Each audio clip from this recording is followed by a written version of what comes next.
Class first Urdu کا چھٹا سبق اوور کوٹ غلام عباس کا لکھا ہوا ہے۔ یہ عبارت آپ نے اپنی ٹیکسٹ بک سے دیکھنی ہے۔ نوجوان سیمنٹ کی خالی بینچ پر بیٹھا جنہیں نیلام میں خریدا گیا تھا۔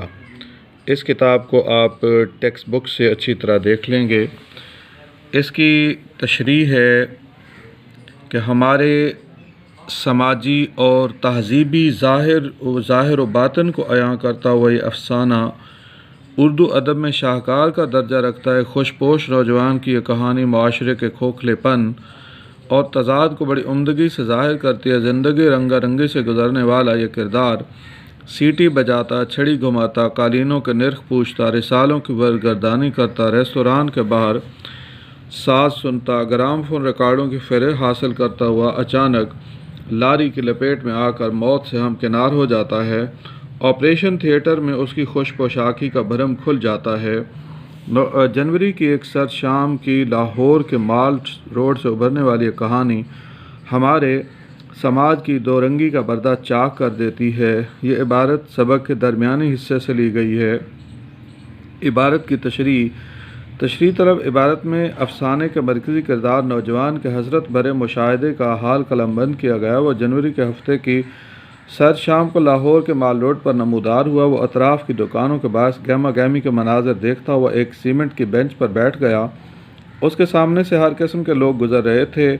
وہ ان کے لباس دیکھ رہا تھا۔ نوجوان سیمنٹ کی خالی بینچ پر بیٹھا اپنے سامنے سے گزرتے ہوئے مردوں اور عورتوں کو غور سے دیکھ رہا تھا۔ وہ مٹر گشت کرتا ہوا ایک من پسند مقام پر پہنچ گیا جہاں سے خاصے لوگ گزر رہے تھے۔ وہ بادامی رنگ کے اوور کوٹ میں ملبوس فیشنیبل نظر آ رہا تھا۔ اس کا مقصد ہی ایسا مقام تھا جہاں اپنا ظاہری حسن دکھا سکے، اس لیے مال روڈ کے پررونق مقام پر پہنچ کر بیٹھ گیا۔ وہاں سے مرد گزر رہے تھے اور عورتیں بھی گزر رہی تھیں۔ وہ انہیں دیکھ تو رہا تھا مگر من کی تنہائی برقرار تھی۔ بقول شاعر ہر طرف ہر جگہ بے شمار آدمی، پھر بھی تنہائیوں کا شکار آدمی۔ نوجوان کی نظر وہاں سے گزرنے والے لوگوں کے چہروں سے کہیں زیادہ ان کے لباس پر پڑتی تھی۔ در حقیقت اس کی خوش لباسی صرف ظاہری تھی جس کا حقیقت سے کوئی تعلق نہ تھا۔ پھٹے پرانے بنیان سویٹر پر اوور کوٹ پہنے ہوئے نوجوان اپنا موازنہ وہاں سے گزرنے والے لوگوں کی خوش پوشاکی سے کر رہا تھا۔ اس کی حسرت بھری نگاہ لوگوں کے لباس پر پڑ رہی تھی۔ وہ اپنی غربت اور وسائل حیات سے محرومی کو شدت سے محسوس کر رہا تھا۔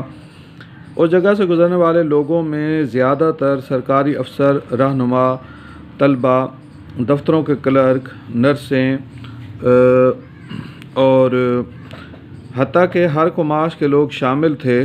اکثریت نے اوور کوٹ پہنے ہوئے تھے جن میں نیلام میں خریدے جانے والے خاکی پٹی والے اوور کوٹ سے لے کر کراکلی کے قیمتی اوور کوٹ بھی شامل تھے۔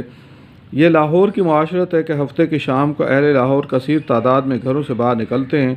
وہ بازاروں، خریداری کے مراکز اور سیرگاہوں کی زینت بنتے ہیں۔ نوجوان نے بیٹھنے کے لیے ایسی مصروف جگہ منتخب کی تاکہ اصلیت چھپا کر حسن ظاہر کر سکے۔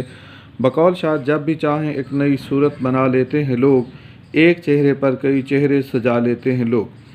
غلام عباس اردو کے باکمال افسانہ نگار ہیں۔ ایک شام دوستوں کے ساتھ گھر پر تھے۔ انہیں ساتھ لے کر باہر نکلے تاکہ سیر کریں۔ خود کار چلا رہے تھے۔ کار حادثے سے بال بچی۔ انہوں نے گھر سے نکلتے ہوئے قمیص نہ پہنی، صرف اوور کوٹ لے لیا۔ انہیں یہ فکر لاحق ہوئی کہ اگر وہ اسی حال میں مر جاتے تو لوگ کیا سوچتے کہ ان کے پاس ڈھنگ کا کوئی لباس بھی نہ تھا۔ نوجوان کا کردار مصنف کی اپنی ذات ہے۔ اصلیت کو چھپانے کا عمل ہر سماج کی کہانی ہے۔ یہی سبب ہے کہ یہ افسانہ بین الاقوامی سطح پر مشہور ہوا۔ دنیا کی بڑی بڑی زبانوں میں اس کے تراجم ہوئے۔